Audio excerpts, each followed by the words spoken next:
பின்வரும் யுகங்களில் உலகத்தில் உள்ள பிராணிகளுக்கு மேதை, ஆயுள் முதலியவை நாளுக்கு நாள் குறைவாக ஏற்படும்.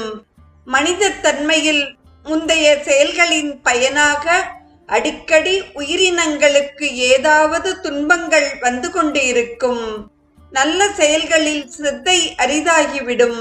இவ்விதமான நிலையிலும் உலக உயிர்கள் சுகமாக வாழ்ந்து வர நாம் ஓர் உபாயத்தை தேர்ந்தெடுத்து உலகத்தில் ஸ்தாபனம் செய்ய வேண்டும் என்ற கவலையுடன் அகஸ்திய மகரிஷி வேத சாஸ்திர புராணங்களையெல்லாம் ஆராய்ந்து பார்த்தார்.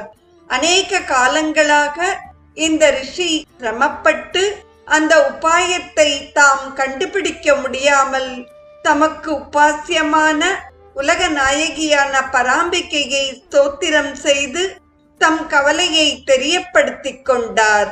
ஜெகன் மாதாவான பராசக்தி உடனே பிரத்யக்ஷமாக ஆவிர்பவித்து அவர் எதிர்பார்த்த உபாயத்தை அவருக்கு உபதேசம் செய்தாள்.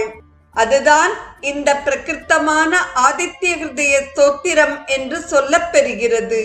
அந்த உபாயத்தை மகானான்